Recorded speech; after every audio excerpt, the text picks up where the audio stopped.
제가 청년 시기에 호주에서 잠시 공부할 때 교민들로부터 들은 이야기입니다.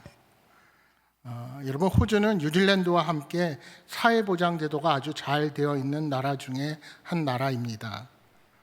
따라서 돈을 많이 벌면 벌수록 세금이 더 차등적으로 부과되고 그 유익이 모든 국민에게 돌아갑니다.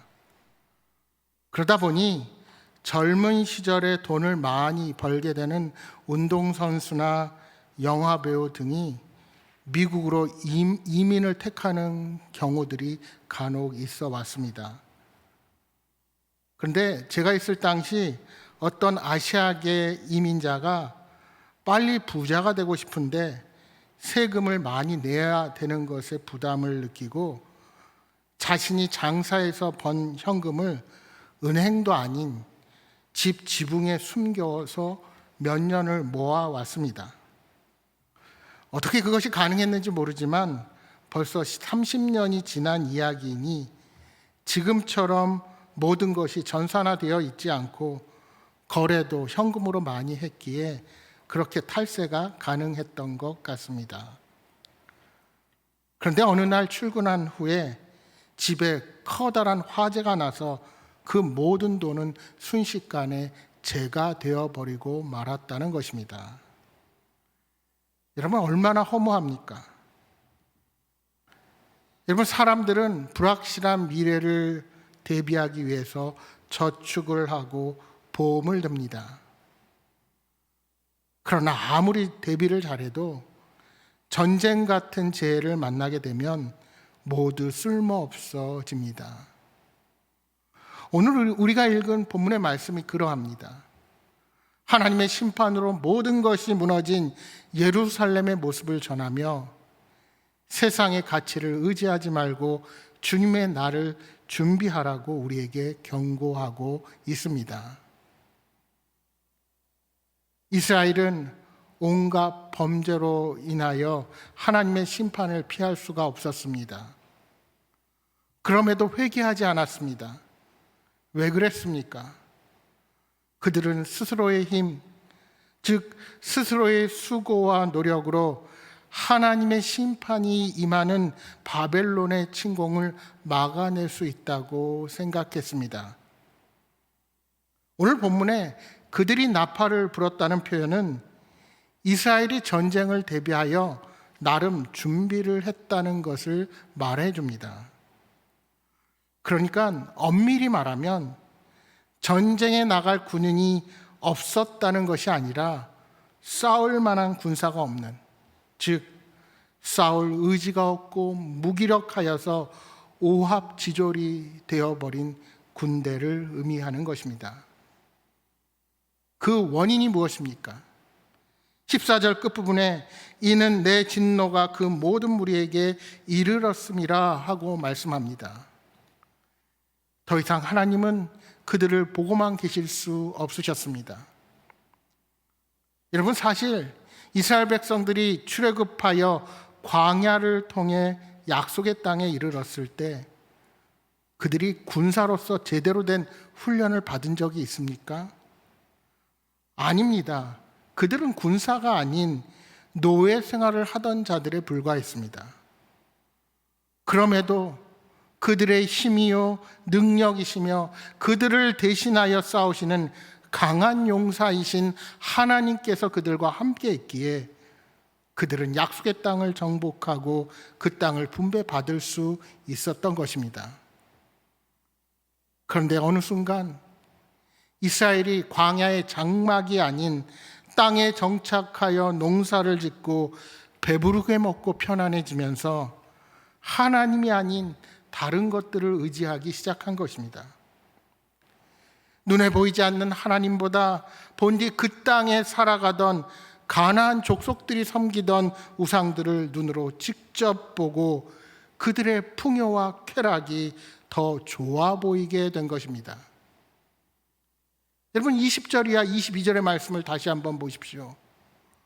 그들이 그 화려한 장식으로 말미암아 교만을 품었고 또 그것으로 가증한 우상과 미운 물건을 만들었은즉 내가 그것을 그들에게 오물이 되게 하여 타국인의 손에 넘겨 노락하게 하며 세상 악인에게 넘겨 그들이 약탈하여 더럽히게 하고 내가 또 내 얼굴을 그들에게서 돌이키리니 그들이 내 은밀한 처소를 더럽히고 포악한 자도 거기 들어와 더럽히리라. 사람들은 재물이 모든 문제를 해결해 줄 수 있으리라 믿고 재물을 따라 우상화했습니다. 하지만 실제로는 정반대의 일이 일어나게 되지요. 차라리 재물이 없었다면 부패하지도 외적의 침공도 당하지 않았을 것인데 은과 금을 쌓아두며 그것을 그들은 의지했습니다. 그러다 보니 정치적으로 부패하고 외적에게 약탈을 당하게 된 것입니다. 이는 성전이라고 해서 예외가 아니었습니다. 성전도 은과 금으로 장식된 우상들이 가득했기에 파괴되고 약탈당할 것임을 말씀합니다. 이제 하나님은 그들이 성전 안에 두었던 우상과 그 기물들이 모두 오물이 되게 하십니다.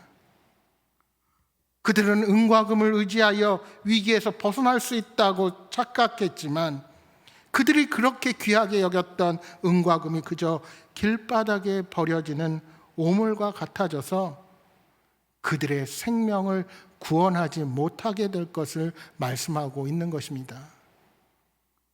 그렇게 귀한 보물들로 자신들의 배를 채우고 풍요 가운데 거하고자 했지만 그것이 그들을 구원하는데 아무런 도움도 되지 못한 것입니다. 김준태 시인은 그의 시 감꽃에서 이렇게 노래합니다. 어릴 적엔 떨어지는 감꽃을 샜지. 전쟁통엔 죽은 병사들의 머리를 세고 지금은 엄지에 침을 발라 돈을 세지. 그런데 먼 훗날엔 무엇을 셀까 몰라. 여러분, 어느덧 돈의 신 맘몬은 현대인의 거대한 우상이 되어버렸습니다. 여러분, 부모 재산이 30억 원이 넘으면 형제가 싸운다고 합니다. 50억 원이 넘으면 경찰을 부를 정도로 싸우고 100억 원이 넘으면 서로 안 본다고 합니다. 왜냐하면 어차피 법원에서 만날 테니까 볼 필요가 없다는 것입니다. 참 웃어야 할지 울어야 할지 씁쓸한 말입니다. 어쩌다가 이렇게 물질이 우리들의 우상이 되어버렸습니까? 여러분, 우리는 돈과 권력이 가장 가치 있는 것으로 여겨지는 세상을 살아가고 있습니다. 그래서 많은 사람들이 그것을 쟁취하려고 혈안이 되어 있습니다. 그러나 우리 주님께서 심판하시는 날에 그것들은 아무런 쓸모가 없어진다는 사실을 명심하시기 바랍니다. 우리가 그렇게 세상의 것들, 눈에 보이는 것들을 움켜쥐기 위해 노력해도 그것들이 결코 여러분의 문제를 해결해 주지 못합니다. 오늘 우리가 하나님을 사랑한다고 고백하지만 실상은 하나님보다 더 많은 것에 시간을 할애하고 그것을 얻기 위해 노력하는 삶의 것들이 있지는 않으십니까? 그러나 그런 것들이 결코 여러분을 구원하지 못합니다. 여러분은 인터넷의 검색창에서 어떤 단어들을 검색하십니까?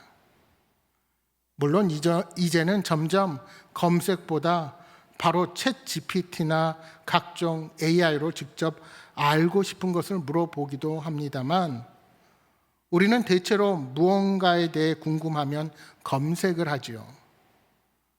그렇게 인터넷에 여러분이 남긴 데이터의 흔적은 여러분 자신에게 무엇을 말해 줄까요? 미국의 카일 아이들번 목사님이 쓴 책 내 마음은 전쟁터에 보시면 이렇게 말하고 있습니다. 당신이 지금 검색하고 추구하는 것들을 보면 당신의 마음에서 벌어지는 전쟁에서 어떤 신이 승리를 거두고 있는지를 알 수 있다. 당신의 마음을 신들의 전쟁터로 간주하라. 당신 마음은 벙커힐, 여기서 벙커힐은 미국 독립전쟁 최초의 본격적인 교전지입니다. 당신 마음은 벙커힐이요, 지금 신들이 그곳에 모여 전쟁을 벌이고 있다. 그리고 그 전쟁에서 어떤 신이 승리하든지 그 신이 당신의 마음의 보좌를 요구한다. 나는 당신의 인터넷 검색 기록을 확인할 수 없다. 그러므로 당신의 마음을 잘 살펴서 지금 무엇에 충성하고 있고 무엇을 자랑하고 있는지 점검해 보라. 잠언 4장 23절에 이렇게 말씀한다. 모든 지킬 만한 것 중에 더욱 내 마음을 지키라. 생명의 근원이 이에서 남이니라. 당신이 누군지, 어떻게 생각하고 무엇을 행하는지를 규정하고 결정하는 것은 바로 당신의 마음이다. 이처럼 모든 것이 마음에서 나오기 때문에 지금 신들이 그곳 최전선에 모두 직결해서 전쟁을 벌이고 있다. 마음이라는 단어는 무엇을 의미하는가? 이 단어는 heart, 즉 심장이라는 뜻도 가지고 있다. 과학적인 의미에서 심장은 펌프 기능을 통해 혈액을 온몸에 순환시키는 신체 기관이다. 심장은 생각하지 못한다. 느끼지 못한다. 그런데 마음은 그렇지 않다. 히브리 문화권에서는 이 마음이라는 단어가 인격의 중심 혹은 핵심을 나타내는 상징이다. 마음은 영적인 중추이다. 한 사람의 삶은 그 사람의 마음이 지향하는 것에서 흘러나온다. 잠언 27장 19절에 물에 비치면 얼굴이 서로 같은 것 같이 사람의 마음도 서로 비치느니라 말씀한다. 마음은 그 사람을 밝혀준다. 당신의 모든 것을 차지하기를 열망하는 신들이 당신의 마음 구석구석까지 차지하려고 격렬히 싸우는 것이 바로 그런 이유이다. 여러분은 이 글을 통해 무엇을 느끼십니까? 결국 내 마음이 신들의 전쟁터라 했을 때 이 신들은 우리가 좋아하고 사랑하는 우상들을 뜻합니다. 우리 삶의 우상들이 내 마음을 차지하기 위해 서로 싸우고 있다는 것입니다. 지금 여러분이 하는 행동, 여러분이 집중하는 삶의 모든 것들이 여러분의 마음을 밝혀주고 있습니다. 아무리 내게 바쁘고 분주한 일들이 많이 있어도 마음 안에 가장 소중하게 여기는 것들은 행동으로 나타납니다. 그래서 우리 예수님도 인간의 마음을 매우 강조하셨습니다. 여러분, 우리 예수님께서 유대 지도자들을 뭐라고 책망하셨습니까? 마태복음 15장 8절에 이렇게 말씀하셨습니다. 이 백성이 입술로는 나를 공경하되 마음은 내게서 멀도다. 계속되는 마태복음 15장 17절에서 19절에는 이렇게 말씀하십니다. 입으로 들어가는 모든 것은 배로 들어가서 뒤로 내버려지는 줄 알지 못하느냐? 입에서 나오는 것들은 마음에서 나오나니 이것이야말로 사람을 더럽게 하느니라. 마음에서 나오는 것은 악한 생각과 살인과 간음과 음란과 도둑질과 거짓 증언과 비방이니. 여러분, 우리는 눈에 보이는 바깥쪽에 초점을 맞추기 원합니다. 그러나 예수님께서는 인간의 모든 문제가 우리 안에 있다고 지적하십니다. 우리의 모든 것이 마음속에서 흘러나오기 때문입니다. 여러분이 잘 아시는 것처럼 출애굽기 32장에 금송아지 사건이 나옵니다. 모세가 하나님의 명령으로 시내산에 올라가서 더디 내려오게 되자 기다리래 지쳤던 백성들은 아론에게 우리를 인도할 신을 만들어내라고 요구를 합니다. 그때 백성들이 이렇게 말합니다. 모세 곧 우리를 애굽 땅에서 인도하여 낸 사람은 어찌 되었는지 알지 못함이라. 그런데 애굽 땅에서 인도하여 낸 사람 모세라는 이 백성들의 주장의 말에는 몇 가지 치명적인 문제가 있습니다. 먼저 애굽에서 보여준 10가지 재앙과 홍해에서 보여준 기적의 주체는 모세가 아니라 하나님이시라는 사실입니다. 보이지 않는 하나님은 늘 이스라엘 백성들과 함께 하셨습니다. 하지만 백성들은 그 기적의 주체가 눈에 보이는 인간 모세라고 착각한 것입니다. 그래서 출애굽의 지도자 모세가 시내산에 올라가서 장기간 머물자 갑자기 불안감에 사로잡힌 것입니다. 그들은 전능하시지만 눈에 보이지 않는 하나님보다 눈에 보이는 인간 모세를 더 의존했던 것입니다.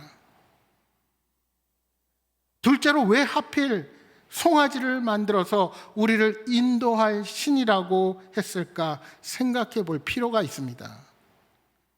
당시 이집트에서는 황소가 전쟁의 신을 의미했습니다.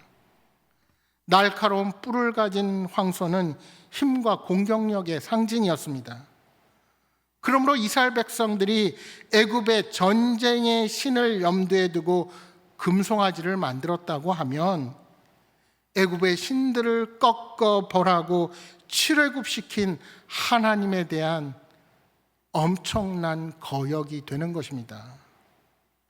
왜냐하면 당시 애굽에 내린 10가지 재앙 자체가 애굽의 신들과 연관되었던 심판이었기 때문입니다. 물론 학자들 가운데 어떤 해석은 금송아지 자체가 신상이 아니라 신의 발판 내지는 신의 좌대, 앉아있는 의자 정도였을 것이다, 그렇게 주장하는 소수의 의견도 있습니다. 그러니까 하나님께서 그 위에 앉아 계시거나 그 위에 올라 계신다고 생각하고 금송아지를 그들이 만들었다는 것입니다. 그러나 하나님의 상징물로 금송아지를 만들었다 할지라도 이 역시 잘못된 것입니다. 하나님께서는 이스라엘 백성들에게 임재의 상징으로 하나님의 법궤, 즉 언약궤와 진설병 외에는 그 어떤 상징물도 허락하지 않으셨기 때문입니다. 따라서 금송아지 사건은 하나님 외에 그 어떤 신, 우상을 섬겨서는 안 되고 하나님을 나타내는 형상이라 할지라도 이 역시 만들어서는 안 된다는 십계명의 명령을 정면으로 거역한 사건이라 할 수가 있는 것입니다. 그렇다면 오늘을 살아가는 여러분은 어디에 마음을 쏟고 무엇을 위해서 한 주간을 살아가고 계십니까? 내가 하는 행동, 내가 휴식할 때 원하는 행동, 그리고 한 주간의 삶의 목표와 계획이 하나님이 기뻐하시는 일들입니까? 나의 삶, 나의 모든 삶의 계획들이 생명을 살리는 일입니까? 아니면 그저 이 땅에서 나의 안위와 평안을 위한 일들입니까? 한 조사에 의하면 현대인들은 하루 평균 221회, 매일 평균 3시간 15분, 1년에 약 1200시간 이상 스마트폰을 확인한다고 합니다. 그런데 놀라운 것은 그러면서도 외롭다고 한다는 것입니다. 노리나 허츠는 그의 책 고립의 시대에서 이렇게 말하고 있습니다. 휴대전화는 우리의 애인이자 불륜상대다. 오늘날 우리는 옆에 사람들을 두고 노골적으로 휴대전화와 바람을 피우며 어찌된 일인지 이러한 부정을 다 같이 수용하기에 이르렀다. 우리는 여기 있지만 여기 있지 않으며 함께 있지만 혼자다. 뿐만 아니라 컴퓨터 알고리즘과 빅데이터가 새로운 우상으로 등장한 시대를 살아갑니다. 여러분, 알고리즘이 무엇입니까? 어떤 문제를 해결하기 위한 절차나 공식이죠. 쉽게 말하면 내가 무언가를 검색하면 그것과 유사한 주제들이 계속해서 따라와서 뜨게 됩니다. 여러분, 요즘 사람들은 왜 자꾸 확증 편향에 빠집니까? 내가 봤던 어떤 유튜브의 주제들이 계속해서 따라오니까 모든 사람이 그렇게 주장하는 줄로 착각을 합니다. 그래서 나의 성향에 따라서 사람들이 나뉘게 되고 흑백 논리가 너무나도 팽배하게 되는 것입니다. 여러분, 빅데이터, 디지털 환경의 거대한 자료들이 이제 수집하고 저장하고 그것을 딥러닝해서 우리에게 가르쳐주는 시간이 너무나도 짧은 시간에 그런 데이터가 우리에게 전달됩니다. 그래서 유발 하랄이라는 이스라엘의 그 유명한 역사학자가 호모 데우스에서 이렇게 말합니다. 컴퓨터 알고리즘이 신이고 데이터가 말씀인 데이터교가 나온다. 여러분, 이미 많은 사람들이 일상의 모든 일들을 신들이나 자기 자신에게 묻지 않고 네이버나 구글에게 물었습니다. 그런데 이제는 그 자리마저도 AI들이 차지하고 있는 현실이 돼가고 있는 겁니다. 그러다 보니 현대의 우상은 그 어떤 것을 넘어서 스스로 그 습득한 정보 능력을 많이 가진 사람이 더욱 유리하게 되고 이제 어느덧 자기 자신이 우상화되는 현실 가운데 서게 되는 겁니다. 여러분, 참으로 무서운 시대입니다. 모든 것이 편리를 넘어서 생각마저도 그 누구의 도움이 아닌 스스로의 힘을 의지하고 그러다 보니 그 누구와도 인격적인 만남을 꺼려하는 우리가 한 번도 경험하지 못한 세대가 탄생하는 시대가 열리게 된 것입니다. 그러나 이것을 역설적으로 반대로 이야기한다면 이러한 시대가 오히려 거짓과 진실을 분별하고 무엇이 진정한 평안을 우리에게 주는지 마침내 알게 할 것입니다. 오늘 본문에 하나님은 우상을 따르며 패역함을 일삼는 이스라엘 백성들에게 계속해서 선지자를 보내셔서 심판의 날을 준비하고 회개하고 돌아오라고 경고하셨습니다. 그리고 오래 참으시면서 그 심판의 날을 연기해 오셨습니다. 그런데 이제 23절 말씀에 하나님은 이스라엘 땅에 포악이 가득하다고 책망하시며 쇠사슬을 만들라 명령하십니다. 이는 예루살렘이 바벨론에 의해 패망하고 그곳에 사는 거민들은 자신들을 결박할 쇠사슬을 직접 만들라는 것을 암시하는 말씀입니다. 선지자들과 제사장들과 장로들은 환란의 날이 닥치기 전에 백성들에게 바른 길을 가르쳐주고 죄를 회개하고 돌이키라고 하나님과의 관계를 회복하라고 그렇게 권해야 하는 사람들입니다. 그러나 그들 역시, 지도자 역시 공포에 사로잡혀서 자신조차 구하지 못하게 될 것입니다. 다가오는 패망과 죽음을 바라보며 성 안의 모든 사람들이 두려워 떨 뿐 어떤 대책도 세우지 못하고 있는 무력하고 비참한 상황에 이른다는 것입니다.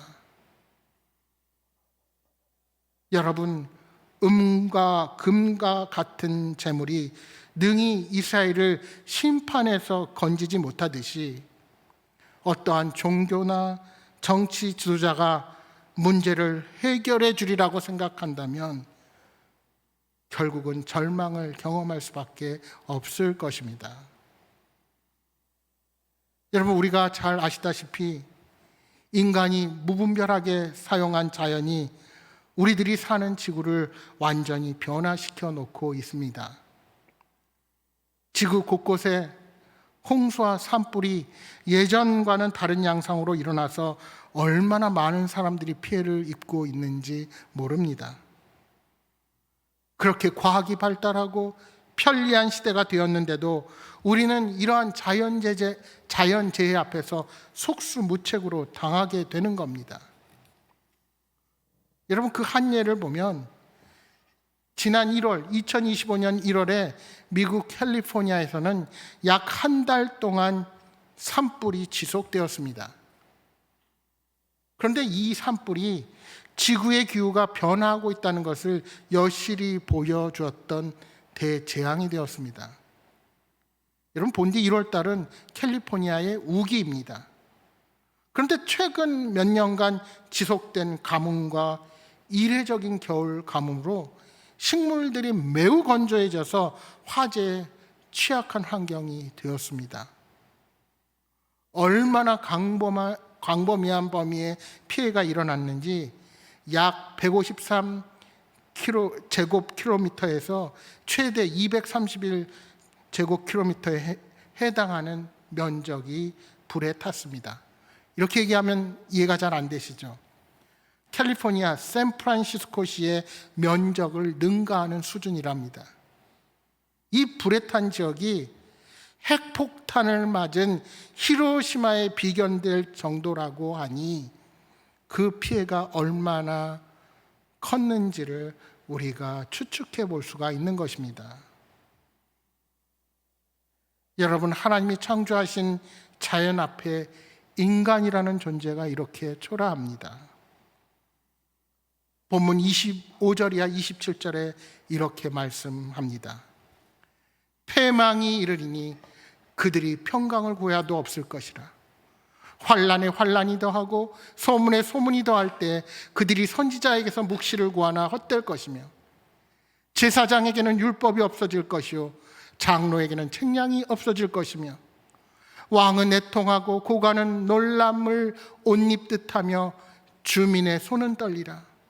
내가 그 행위대로 그들에게 갚고 그 죄악대로 그들을 심판하리니 내가 여호와인 줄을 그들이 알리라.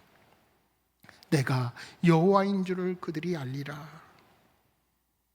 이스라엘의 죄악으로 말미암아 하나님의 심판, 즉 끝이 이르렀을 때 사람들의 반응이 어떠할지를 말씀합니다. 하나님을 떠나면 평강도 없고 묵시도 없습니다. 그들은 전쟁의 때 평강을 구하지만 얻을 수 없고 선지자들에게 묵시를 구하지만 더 이상 구할 수 없습니다. 제사장에게는 율법을, 장로에게는 책략을 얻지 못할 것입니다. 참으로 아이러니한 일이 아닐 수 없습니다. 평강을 원하지만 정작 참 평강을 주시는 하나님을 찾으려 하지 않습니다. 아무리 인류가 발달하고 편리해져도 그 문명의 이가 우리를 구원할 수 있습니까? 세상의 많은 지도자들이 평화를 약속하지만 그 누구도 우리 마음에 평화를 줄 수 없습니다. 눈에 보이는 물질과 소유를 가지면 가질수록 기쁨을 가져오는 것이 아니라 그것을 지키기 위해 또 경쟁하고 또 싸우며 참된 평안으로부터 멀어져만 가고 있습니다. 여러분, 지금 국제사회를 보십시오. 자국의 이익을 위해서 약육 강식의 원칙이 어디에나 존재하고 인간성은 점점 멸시되는 상황입니다. 우리가 의지하는 세상의 그 어떤 것, 우리 마음을 지배하는 그 무엇도 하나님이 주시는 참 평안과 기쁨을 결코 가져다 줄 수 없는 것입니다. 사랑하는 여러분, 오직 여호와 하나님께로 돌아가야 합니다. 사도 바울은 일찍이 하나님을 떠난 우리의 모습을 디모데후서 4장 3절 4절에 이렇게 지적합니다. 때가 이르리니 사람이 바른 교훈을 받지 아니하며 귀가 가려워서 자기의 사욕을 따를 스승을 많이 두고 또 그 귀를 진리에서 돌이켜 허탄한 이야기를 따르리라. 여러분, 왜 많은 사람들이 하나님이 아닌 헛된 이야기에 귀를 기울이게 될까요? 이러한 풍조는 내면에 채워지지 않는 영적인 갈등을 가지고 있으면서도 동시에 물질적인 풍요와 이기적인 만족을 포기하지 못하는 우리 인간의 죄악 때문입니다. 그래서 당장 내게 위로가 되는 이야기, 자신에게 격려가 되는 이야기에만 귀를 기울입니다. 그러나 우리는 진리의 말씀에 귀를 기울여야 합니다. 그 말씀이 당장은 내게 쓰고 나를 아프게 할지 모르지만 그것이 진정한 내 삶의 평안과 참된 기쁨을 가져다 주는 길입니다. 여러분, 망망대해를 목마르다고 물이 아닌 소금물을 마실 수 없듯이 세상이 가져다 주는 이러한 허망한 가르침은 잠시 잠깐 우리에게 위로를 줄 수 있을지는 모르겠지만 조금 지나면 더 큰 갈증과 괴로움만 안겨다 줄 것입니다. 사랑하는 여러분, 인생의 구원과 참 생명은 아무 데서나 찾을 수 있는 것이 아닙니다.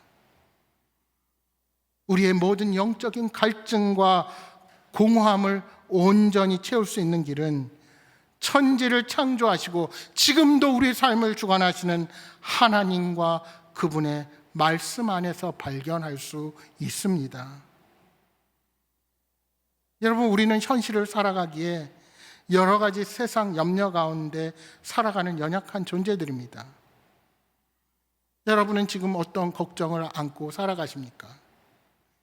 직장이나 집 또는 소중한 사람이나 재능을 잃게 되는 것, 경쟁에서 낙오되어 비웃음을 사는 것, 혼자가 되는 것, 자녀들의 불안한 미래의 앞날, 나의 건강에 문제가 생길까 염려하고 걱정하십니까?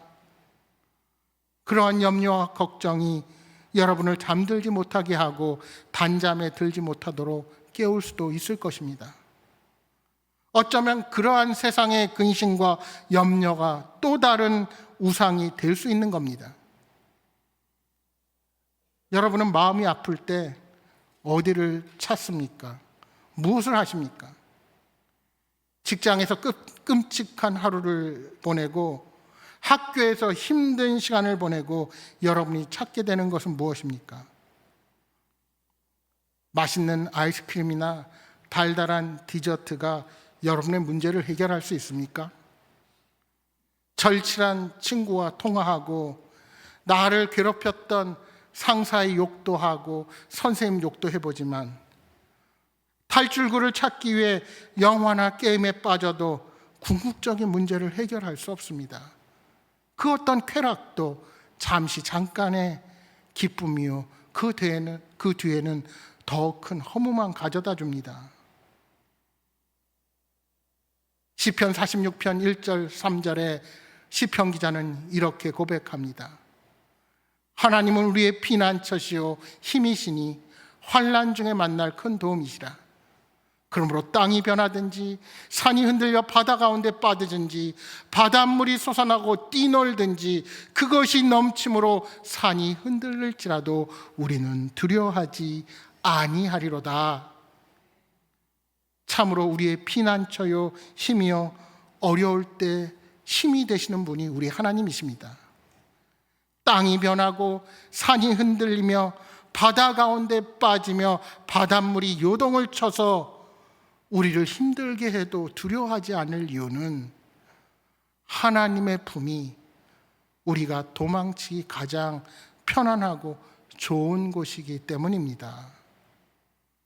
사랑하는 여러분, 세상의 그 무엇도 우리를 구원할 수 없습니다. 무엇을 의지하고 계십니까? 하나님 외에 다른 것을 의지하고 있는 것이 있다면 속히 내려놓고 하나님만 붙드십시오. 주님께서 다시 오시는 그날까지 부끄럼 없는 모습으로 말씀 앞에 바로 서서 믿음으로 살아가시는 여러분 모두가 되시기를 주님의 이름으로 축복합니다.